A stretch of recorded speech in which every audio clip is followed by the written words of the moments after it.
All right, guys. So you guys know what swatting is. At this point, you probably do know what swatting is because it's been going on for a while, and I'm gonna let my sheriff here, Grady Judd, explain what it is. But this is a good one. This is Grady Judd on teen swatting arrest. So they arrested two kids who were doing the swatting, and we'll discuss some stuff as I react to this. But hit that like button, man. Hit that subscribe button. Hit the motherfucking subscribe button, man. Why won't you hit the subscribe button? It's right there. Anyway, let's go ahead and get started, man. This is a long one, so I'm not going to talk in the intro too much.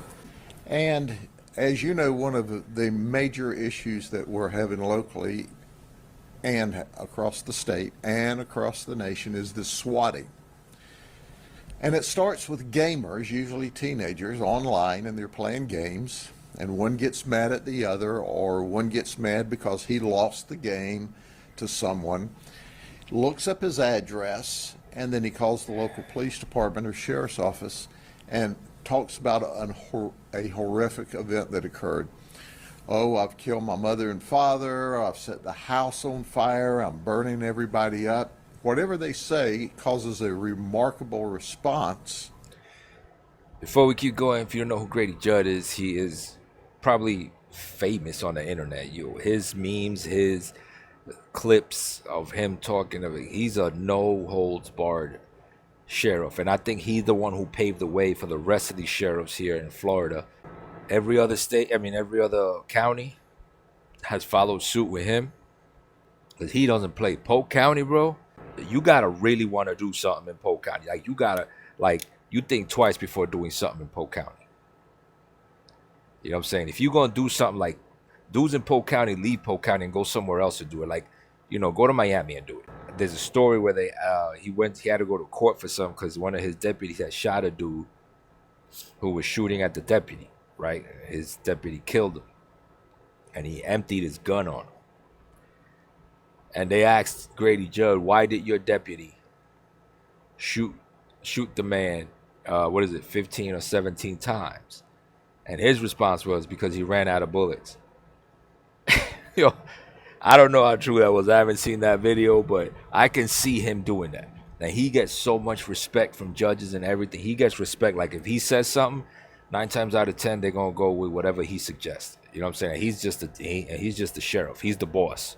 Of EMS, fire, and or law enforcement, and usually law enforcement.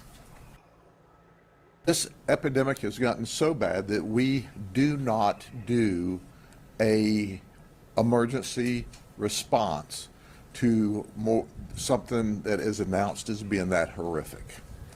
We know by patterns and That's trends, the way they make the phone calls, that there's a 99.9% chance that it is a swatting call and not a real emergency.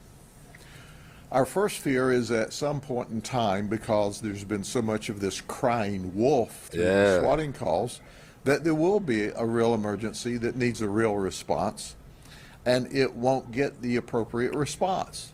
And then there's always somebody goes, well, why don't you respond as an emergency to all of them?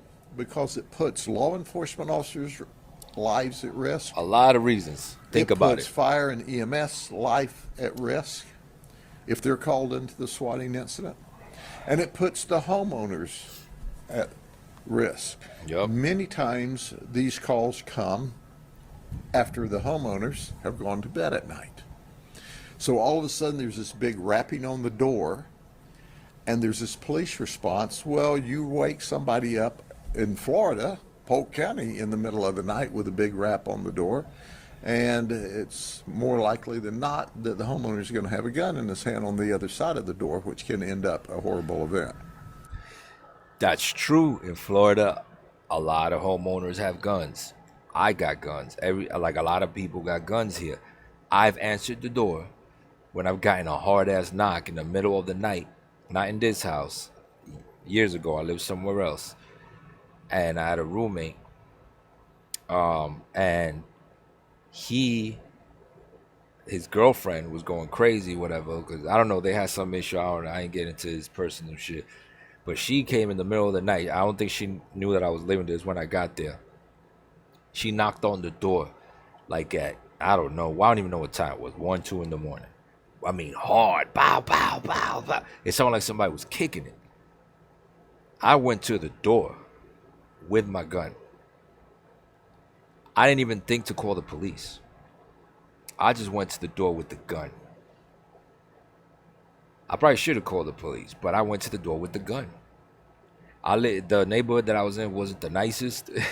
Let's just say it wasn't the nicest, and I thought, okay, I had a Lexus parked outside at the time, a long time ago, and I thought, oh shoot, these dudes. I just moved in, so I'm like, okay, I'm new in the neighborhood. These dudes think I'm probably, I don't know, I got money or so. I don't know.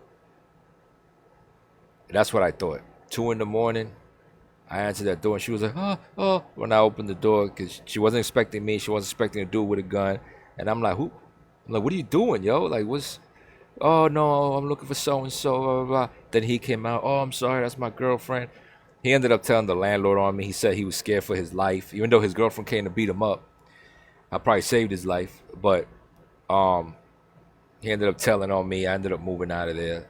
You know what I'm saying? The landlord was like, because he wrote a letter to the landlord. He didn't even tell me that. You know what I mean? But whatever. But yeah, that can happen, and then that caused an incident, because if the police do that, you answer the door with a gun, they're gonna fire on you immediately, thinking, you know what I'm saying, that that you purposely get, I just got a call that, that we kill someone, or there's some crazy situation in that house who just got swatted. They're going in there with the mentality, oh my God, something's wrong. You answer the door, I answer the door with a gun. They're gonna think, oh yeah, it's right, bam, bam, bam, and now I'm out. And for those of you saying, well, just don't have guns. Okay, I answer the door with a knife. You know what I'm saying? I answer the door with the remote in my hand because I was watching TV. You know what I mean? And they just got a call that somebody killed somebody. They're not thinking that's a remote in my hand. They're just looking at something in my hand, and I get shot anyway. You know what I mean? So it's dangerous. So we go to the ends of the earth to solve these crimes, and my detectives, who are the very best, have done exactly that. This was not the most difficult one that we've ever worked, but let me share with you the arrest. Here's what makes these unique. Our suspects This dude is so stoic. are Look how he 14 and talks. 15 years of age, and I'm going to give their names, and some of you wimpy stations are going to blur it out, but just get ready to blur, because I'm going to do it. And they're This dude from don't give a one, fuck, Syracuse, New York, and Hartford, Connecticut. man. So I Wimpy applaud stations. our Department of Juvenile Justice for their work, because they actually extradited them here after my detectives were able to get a warrant for their arrest. So get ready to blur, you wimpy stations, okay? Here's Isaiah Reyes. He's 14. He's from God. Syracuse, New York. Fucking kids. And Carderi Martin, he's 15, and he's from East Hartford, Connecticut. So I gotta watch the And kids. let me My tell you sons what play occurred. online, man, and It they're that started on age. June the 4th My youngest ones, at about 7:50 in the evening. 15 and Our about to be 14. victim, who lives in the Davenport, Haines City area, was 12 years old, and he was playing a game with Cardi. And that's what he knew him as. He knew his name. These all are in the same gaming group.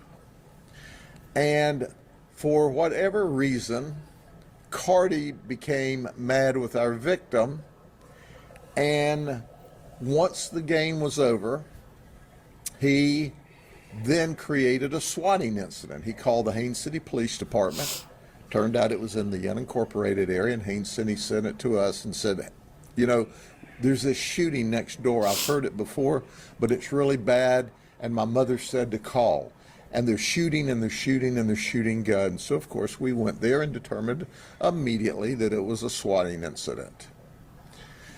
So the investigation's underway. Our detectives get involved in the case on the 4th of June and tell the parents of this victim, take his devices away from him, stop him from playing games online, because whether he won the game, whether he and the suspect got into an argument over the game, the bottom line is the victim was a victim because he was playing these games online and made someone mad. That doesn't give them the right to come back and violate the law, commit a second-degree felony and a third-degree felony by swatting.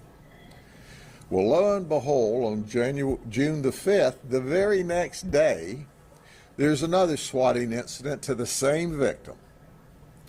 This time, the call goes into the Kissimmee Police Department. Ooh, Kissimmee determines, that's right hey, that's here. in Polk County, notifies the sheriff's office. This was a more sinister call by Isaiah Reyes. What he said was this: my wife didn't cook dinner tonight. And because she didn't cook dinner tonight, and because she set my clothes on fire as a result of an argument, I've taken a shotgun and killed my wife and killed the children. And that's the Damn. kind of bizarreness we hear often. So, of course, we responded back to the residents. There's the victim. He's online playing with who we determined through the investigation as Isaiah Reyes. So we start following this case back. We tell the parents, what did we tell you yesterday? We told you to take your 12-year-old's devices away from them and stop them from playing online. Oh. Okay, they told the parents of the 12-year-old from here. I thought they were telling this guy, these kids' parents. Okay, I got it. Because he is So the in parents let him play. arguments with people, and these folks, Oh, yeah, it would've two been of over. them back I would've to back taken- decide they will SWAT his house. Now, here's what we figure out as the investigation goes on. Because our 12-year-old has been gaming so long, he'd actually created a friendship with this guy. And this guy and his parents, or his parent, his dad, had actually come down here and interacted with the victim and his parent. So they were no strangers. But here's what's interesting. I guess more interesting? Because of their conduct, they committed this false report of a violent use of a firearm, which is a second-degree felony, and they created an unlawful use of a two-way device, which is a third-degree felony. Ooh. And they're both of them, which this is what's remarkable. I thought New York, Connecticut will never be able to extradite from those two states. They're going to say, oh, because we think crime and criminals are okay, but you look at the crime rates up there and you'll see they'll Does never not give a extradite. fuck. But I want to compliment New York and Connecticut. They respected our warrants. They respected our criminal justice system. Their system respected our system and made these two juveniles available. And Wow. we flew them back, and they're currently in custody now, waiting on They ain't going to Disney. They ain't here for Disney or Universal. court action They are in Polk in Boca, County. Florida. But I want to share this with parents. Parents, your kids are online gaming, and then they get in these squabbles and fights. And then they decide that, hey, I'm going to SWAT and create stress and anxiety for the kid, for the parents, for whoever's at the house. This is a very, very dangerous event. There have been serious vehicle crashes with police officers and deputies rushing to scenes thinking they had a horrific immediate event. There have been all kinds of call-outs. What happened? You know, listen, I'm all about technology, man. PlayStation, I got PlayStation 5, I got Xbox One, I got everything any game system you can name, I probably have it or have had it. The latest ones. My sons have it. We got gaming computers and all that. That's great, whatever. But I miss the days when people used to go to, if you wanted to play with your boy, he had to come to your house or you had to go to his. I miss those days. 2 controllers, it was 2 at a time. That's it. 2 at a time, and I think Nintendo, not Super Nintendo, Nintendo 64 maybe. I don't remember which one. There was one that had 4 things for 4 controllers, if I'm not mistaken. Maybe it wasn't Nintendo. I don't remember. But it was 2 at the most. Normally it was two players, and your boy would come over, and and then if it was like a few of you, because I've gone over to my friend's house when I was young. We were playing Nintendo or Sega Genesis or something like that, and it was like if you got into something, it was just right then and there you took care of it. Right then and there you slapped the shit out of each other, whatever, or you argue it, you go home and that's it. And then you forget about it the next day, or you play another game, you beat him, now we're even. But this shit here, giving them way too much power. Social media, the access to the phones, these things right here, the devil's work. Too much power. EMS, fire, SWAT teams, at some of these swatting incidents And people are across getting the hurt. United States, to find out they're fake. There's nothing to them. But you risk the law enforcement officers' lives, A lot of people, man. paramedics, the firefighters' lives, and the victims in the house that more times than not are in bed asleep when this thing occurs. Parents, we need your help. Lock down the machines. Don't allow them to play games with people across the United States. If they want to play a game, let them play with their friend little Johnny next door, Yeah, exactly. where you know the parents and they know you, and stop this online gaming that's leading to these horrible events. Now, we don't solve all of them because sometimes they're gaming overseas. Yeah. Sometimes we are not able to determine I who played with our dudes in India. people are, because the gamers don't necessarily know each other. Fortunately, they did in this instance. But what's really remarkable about all of this is it can be stopped with responsible parents. And at the very least, while these emergency services are going to, we still go there and have to check it out, but while our resources are tied up doing this, checking out this false alarm, then we're not available to respond to real emergencies, to people who really need help, Yep. who really need deputies and police officers, firefighters, and paramedics. All of those units are all tied up. So help us. And once again, You go show the game. these young men and women get it. That dude And is the not message giving I a want to fuck. send to kids all across this nation is, we'll come get your butt. We don't care where you are. You'll visit detention and lockup in Polk County, Florida, when we catch you doing this. We would like to have had them in jail earlier. One of them just got here last night. But first off, we have to work through the companies to get the data from them. So we have to issue subpoenas to the different communication companies to accomplish these investigations. A lot of we'd times have they them record it. here a lot earlier. So remember, come to Florida on vacation. Leave on probation. That's the Or motto here. sometimes you come to Florida on vacation, you end up in the state prison. In this event, there was no vacation, and there may not be any probation. They may get locked up for a period of time here in one of our programs. And We'll hopefully, see what the courts decide to do. hopefully they learn something. Any from questions about that? I don't know enough about online gaming to know if there is a mechanism within the game function itself for parents to lock it down so they can't have interstate or international connections to you. No, I can tell you that their parents have apps, and there's a way to monitor any online activity that their children are doing, which would include games. Or they can simply not allow the children those apps and games. So I have, yeah, I mean, that's the simplest one. Just, hey, nah, you're not doing this. 14, nah, you're not doing it. I don't care. Oh, my dad never lets me. I don't care. Now, I let my sons do it because I have never had an incident. I've talked to them about shit. We've had, there was times where my son was getting all frustrated because he was, I guess, I don't know if he was getting into arguments with people online, whatever, but he just normally, he plays with his friends who live right here. And I ask him, who's that? Who's that online? On my phone, I have all their gamer tags and their Xbox accounts and PlayStation accounts. Soon as they sign on, I get a notification. Soon as a friend request comes, I get a notification. I get all kinds of, whatever they're doing. I get when they level up, I get notifications. You know what I'm saying? I'll send, hey, congratulations. You know what I'm saying? You leveled up.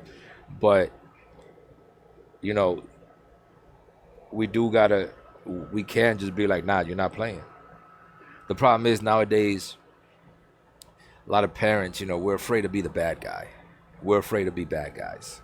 We're afraid, oh, our kids aren't gonna like us. I don't give a fuck. I'm telling you, you're not gonna play. I don't care. I really don't care about their feelings when it comes to shit like that.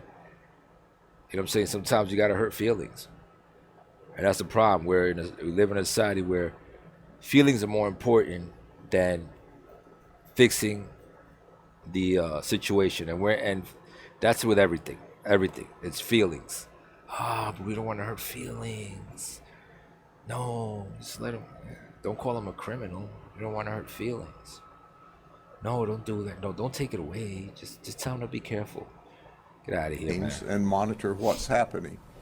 But do they? If you're scared to be a parent, No, because what no they're cream thinking pies. is, little Johnny's a pain in the butt, and he's got his device, and he's sitting over here in the corner being quiet. Let's leave him alone. That's what happens. And as a result, he's gaming, he's playing, he's making people mad, or maybe he is swatting somebody in another state because he didn't like the outcome of a game.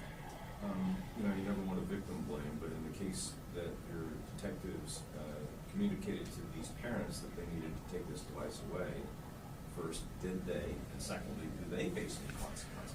Well, they took the device away on the second event, not on the first one. but not the first event. And to me, the first event would have been important. Now, I do want to point something out. You're gonna show it again. Cardi's parents were very concerned, totally cooperated, understood the gravity of the You're gonna keep showing problem. this shit. You don't give a fuck, And man. I suggest to you that the parents are going to step in, and there's going to be some appropriate conduct by the parent to hold this kid accountable at home. Isaiah Reyes is totally different. Uh-oh. His parents were aggressive, did not cooperate at all, gave our detectives a hard time. Oh, my little darling child wouldn't do that. Ding, ding, ding. Yes, he did. And he's Welcome to Polk County, man. Welcome to Florida, man. We're not playing them games, yo. Listen, sometimes as parents, we it's hard to hear from somebody else that your kid did something wrong. It's hard to hear, even when you go to school and the teachers are telling you, oh, your son's doing this, your son's this, and that. We don't want to hear that. Nobody wants to hear that. I get it. I'm a parent. I got children. I got grown kids, but I got, I was there when they were little, obviously. And, but we got to learn. So sometimes, especially if it's like a teacher, somebody who's with them for a long period of time, so many hours throughout the day. Listen, your kid's messing up, man. He's doing this. And I've seen parents that are just straight denial. In denial. We will deny because of the love for the kid. You're going to be in denial. And I know because my mom, she's a mental health professional, right? And she told me in my middle son, my 14, my 16, who's about to be 17. Wow, I'm old. My 17-year-old, he when he was little, very little, my mom told me, hey, you might want to get him, checked out for autism. Now, me and my wife, at first, we were in denial. Nah, he ain't got autism. I don't know why my mom's saying that, blah, blah, blah, whatever. Finally, we broke after, a few months of denial. Nah, hell nah. Turns out she was right. He was on, a level in the spectrum, and then we got him the help, and he's he's a lot better now. It helped him out tremendously. You know what I mean? I'm glad we did it, but we were in denial. Nobody wants to hear something bad about their kid, but we gotta learn to listen sometimes, held accountable. especially with But this. I've got a message for Isaiah Reyes' parents. You need to quit acting like a friend and a defender and start acting like a parent. Yeah. Or this kid's going to have a lot more problems. He's still a young man. There's plenty of time to correct his mischievous behavior. Yep. But not cooperating, not holding him accountable, and attacking law enforcement officers who's having to discipline him through the system because you don't at home, you're just a knothead, and you need to be held responsible as well. Yeah, parents, you gotta be careful what you do in front of your kids, man. Acting a fool in front of law enforcement in front of your kids, you setting up your kid for failure. I think you're setting them up for failure because that's what they're gonna do. They see you acting stupid in front of law enforcement. You know what I'm saying? Not being an adult, not acting like an adult, or even in the store you act like a Karen or a Ken, whatever.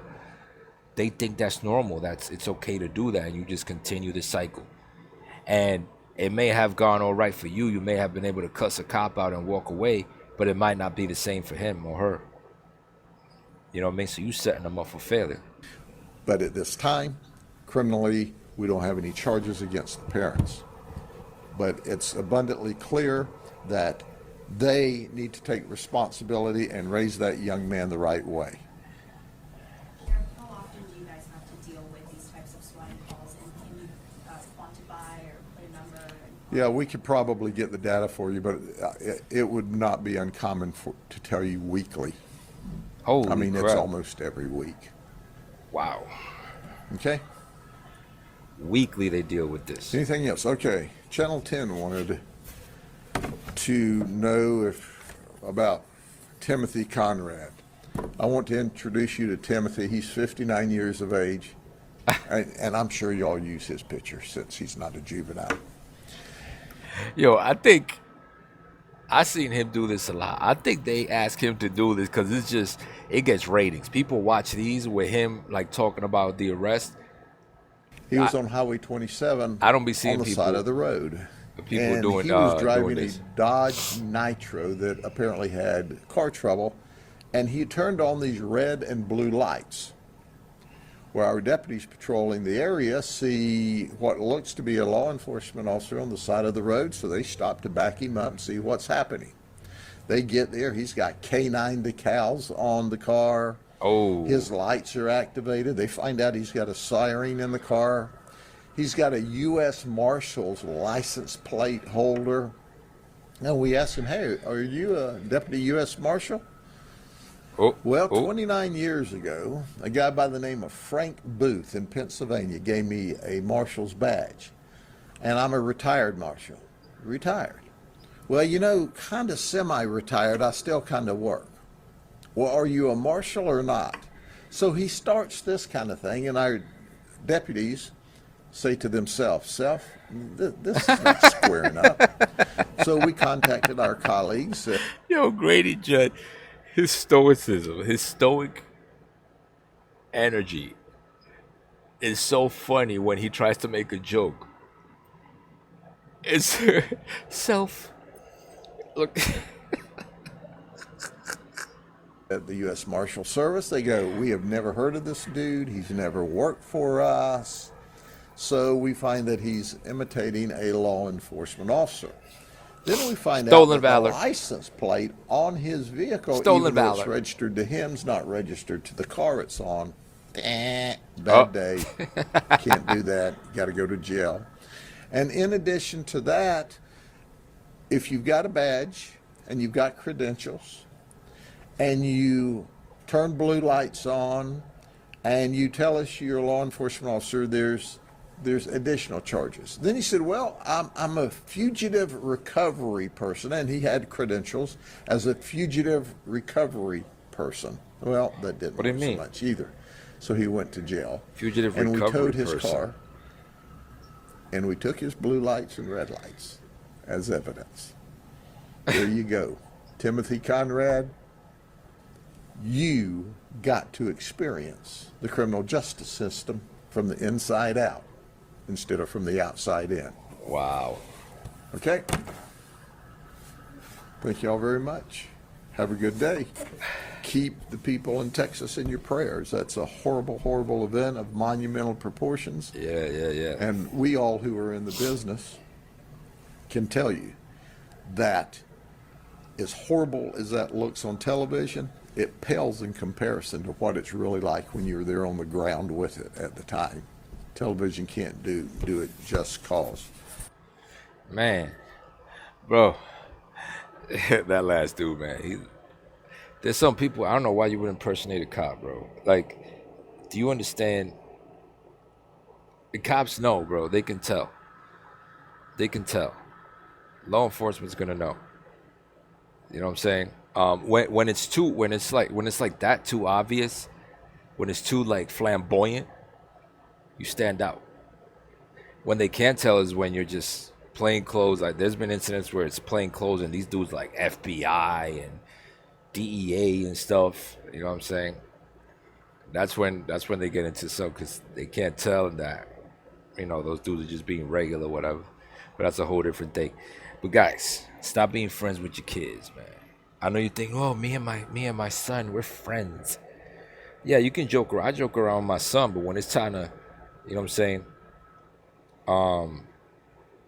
When it's time to lay down the law, me and my wife, we do it, man. We do it. We do it. We're not afraid. We're not afraid. Well, what the hell am I writing? Anyway, we are not afraid. You know what I'm saying? We don't care how they feel. My wife just yelled at her granddaughter, man. That's it. She went old school on her. I was like, because my granddaughter caught a slight little attitude. Nothing serious. You know, she's, 8 years old. Or be 9 and shit. But she, or is she 9? I think she's 9. But, she caught a little, and my wife took her off that cloud before the cloud took off and became a permanent fixture up there. She took her off that ride real quick. Hey, you're not tall enough. She took her off of that real quick. You know what I mean? And we do that shit with our sons, man. Our oldest sons don't even curse in front of us. You know what I mean? My oldest one, he refuses to curse in front of his mother. Refuses. He will not curse. I don't care. You know what I'm saying? I curse. The oldest one. He got kids, adults, but he won't curse in front. He won't curse in front of me either. But my youngest ones obviously won't either. But it's crazy. It's crazy. Like, you got to be a parent, man. Be a parent. Be an adult. Don't be afraid. If you're afraid to, if you feel that you are afraid to correct, you're afraid to say, hey, don't do that. Nah, I'm taking shit away. Blah, blah, blah. You're afraid to be the bad guy? Don't be a leader. Don't be a leader. I would hate to have a leader that's afraid to be the bad guy. I would hate to have a leader that is afraid of people's feelings, afraid to hurt feelings, to get something done. And obviously in a conventional way, or the way that sometimes you're not going to satisfy everybody. If you want to satisfy everybody, you're just in a world of shit. If you can't be a leader, don't be a parent, because being a parent is being a leader. Don't go into management. Don't try to be CEO or nothing, and try to be Mr. Nice Guy or anything like that. It's not going to work. You want to be a leader, there's a lot of times when you got to say shit that not everybody's going to like. You know what I'm saying? Anyway, that's all I got, man. Like and subscribe. Follow me on social media. Nah, what am I saying? That's my old saying. I don't really got social media. Don't follow me on social media. Just follow me here. Subscribe here. Hit that like button, notification bell, and I'll see you on the next smoke.